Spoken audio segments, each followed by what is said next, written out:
Halo, Assalamualaikum warahmatullahi wabarakatuh. Selamat siang, perkenalkan nama saya Wiherawati. Saya adalah salah satu mahasiswi Universitas Pancasakti Prodi Manajemen semester 4. Di sini saya diberi kesempatan oleh dosen pengampu saya, Bapak Lulu Abdillah Kurniawan, SEMM, selaku dosen mata kuliah untuk manajemen sumber daya manusia. Di sini saya akan mempresentasikan untuk ujian tengah semester. Pengembangan manajemen sumber daya manusia atau MSDM merupakan bagian terintegrasi di mana manajemen dan pengembangan sumber daya manusia dalam suatu organisasi merupakan suatu sistem yang terintegrasi. Manajemen sumber daya manusia adalah proses merencanakan, mengorganisasikan, memimpin, dan serta mengembalikan atau mengendalikan seluruh kegiatan pengadaan tenaga kerja.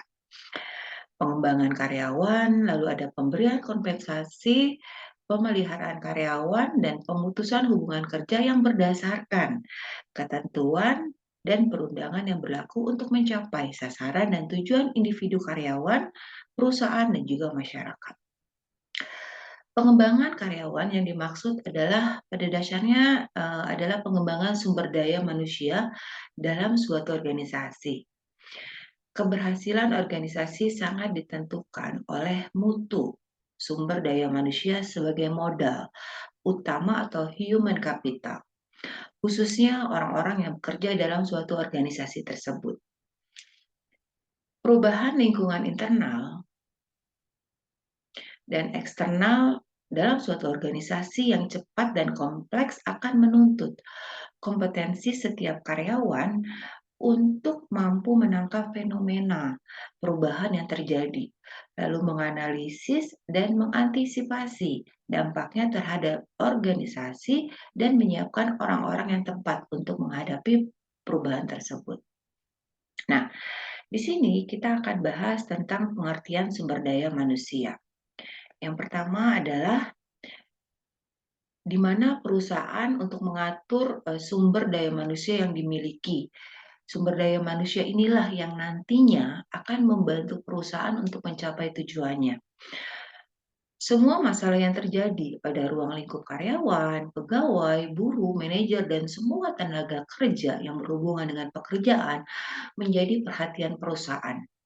Melalui divisi Recruitment atau HRD, perusahaan berupaya untuk mengelola permasalahan yang terjadi pada sumber daya manusia yang dimiliki agar selaras dengan nilai budaya dan yang dimiliki setiap perusahaan. Nah, fungsi divisi HRD adalah sangat dibutuhkan di mana perusahaan untuk memberikan manajemen talenta yang berkualitas. Pengembangan sumber daya manusia merupakan kerangka kerja untuk membantu karyawan mengembangkan keterampilan, pengetahuan, dan kemampuan secara individual maupun organisasi secara nasional. Kita masuk ke slide selanjutnya adalah tujuan pengembangan sumber daya manusia. Di sini kita akan membahas tentang tujuan pengembangan sumber daya manusia dalam meningkatkan kinerja organisasi dengan memaksimalkan efisiensi dan kinerja karyawan melalui pengembangan pengetahuan, keterampilan, eh, serta tindakan dan standar motivasi, insentif, sikap, dan lingkungan kerja. Secara lebih khusus, tujuan pengembangan sumber daya manusia adalah sebagai berikut. Yang pertama adalah meningkatkan kualitas hidup individual karyawan, di mana dengan membantu individual, kelompok, dan organisasi untuk mengantisipasi dan mengadaptasi dan menciptakan perubahan. Nah, selanjutnya adalah bagaimana mengembangkan sumber daya modal baru yang dapat dikembangkan untuk meningkatkan produktivitas organisasi, lalu termasuk sumber daya keunggulan yang kompetitif, modal manusia atau human capital, lalu ada juga model organisasi dan modal pasar yang potensial. Selanjutnya, kita akan membahas tentang pengertian pelatihan dan pengembangan, di mana latihan atau training adalah suatu kegiatan atau usaha untuk meningkatkan pengetahuan dan keterampilan seorang pegawai atau tenaga kerja dalam melaksanakan tugas atau pekerjaan. Menurut Instruksi Presiden Nomor 15 Tahun 1974, latihan adalah pendidikan yang menyangkut proses belajar untuk memperoleh dan meningkatkan keterampilan di luar sistem pendidikan yang berlaku dalam waktu yang relatif singkat dan dengan metode yang lebih mengutamakan praktek daripada teori. Nah, pertama adalah pelatihan adalah program untuk memperbaiki kemampuan serta melaksanakan pekerjaan secara individual, kelompok, atau berdasarkan jenjang jabatan dalam organisasi atau perusahaan. Lalu ada pengembangan adalah program untuk menyesuaikan diri dengan kemajuan teknologi. Nah, tujuan utama dari pelatihan pengembangan ini adalah mengatasi kekurangan-kekurangan para sumber daya manusia dalam bekerja yang memang disebabkan oleh kemungkinan ketidakmampuan dalam melaksanakan pekerjaan dan juga sekaligus membina mereka agar lebih menjadi produktif. Nah, dari penjabaran ini dapat kita simpulkan bahwa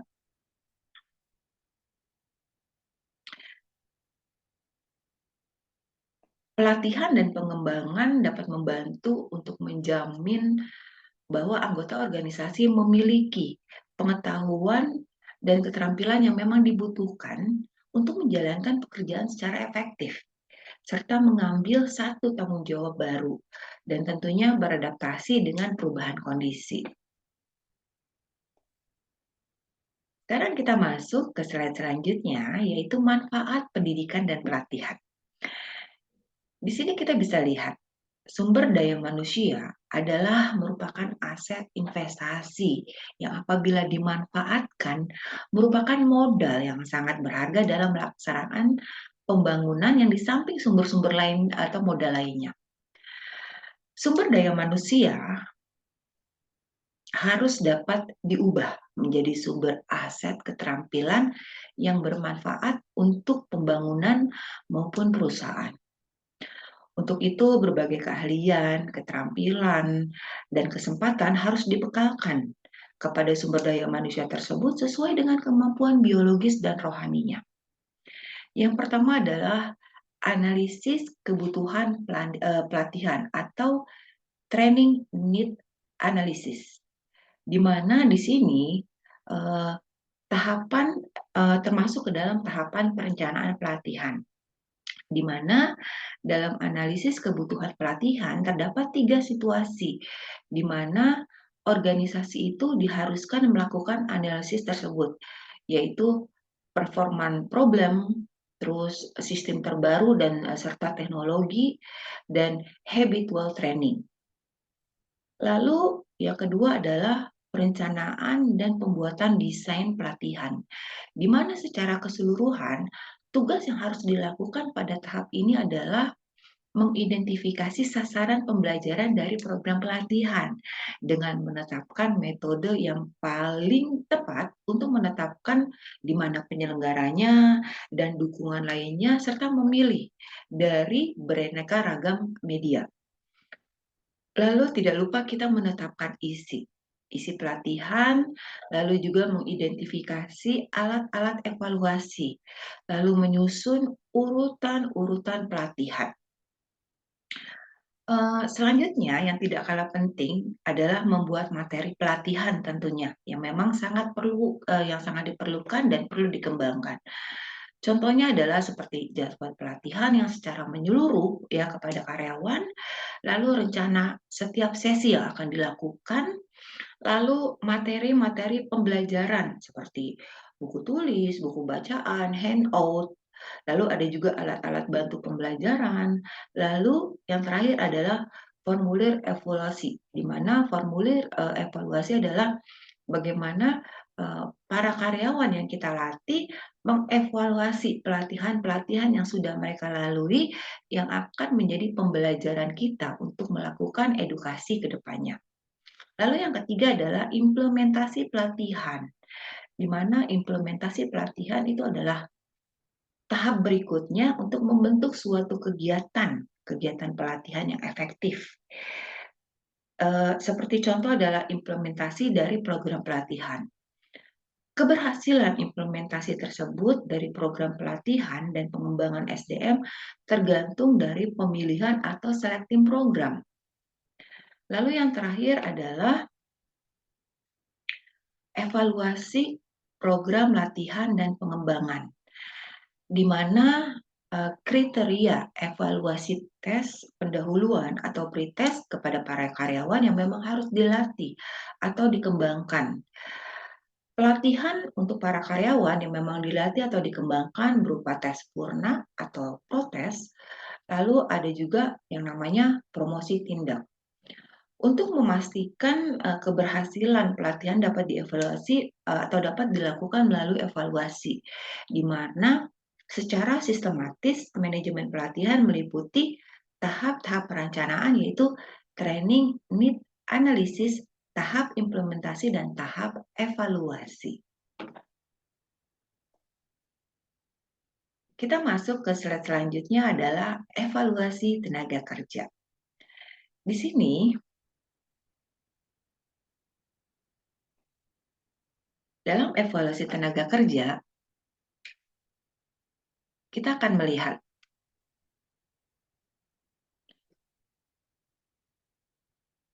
evaluasi tenaga kerja adalah kegiatan untuk membandingkan kinerja karyawan dalam satu periode terhadap kesepakatan yang sudah ditentukan bersama. Dan ini juga merupakan salah satu bagian dari manajemen sumber daya manusia di perusahaan. Di dalam evaluasi kinerja terdapat fungsi pelaporan dan pemantauan yang membantu untuk mengevaluasi calon karyawan atau karyawan yang dipilih atau karyawan yang terpilih.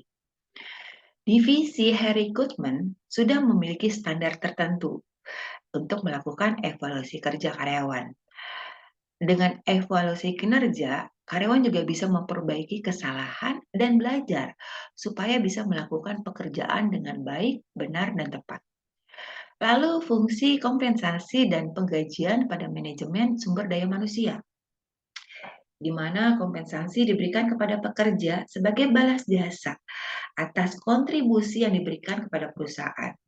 Pemberian kompensasi tidak selalu bentuknya uang, namun bisa juga dalam bentuk barang. Nah, prinsip dari kompensasi ini adalah adil dan layak dengan menyesuaikan tanggung jawab tenaga kerja serta prestasi yang dia punya. Lalu kita masuk ke pemeliharaan SDM, di mana fungsi pemeliharaan adalah upaya yang dilakukan divisi recruitment agar kerjasama antara karyawan dan perusahaan berjalan dalam jangka waktu yang panjang. Bahkan recruitment juga bertanggung jawab untuk meningkatkan kondisi mental, fisik, dan loyalitas pekerja. Nah, ini adalah cara untuk mempertahankan karyawan dengan melakukan teknik komunikasi yang baik, sehingga recruitment mampu memahami kondisi dan kebutuhan para karyawannya. Nah, setelah pembahasan di atas, kita beri kesimpulan, yaitu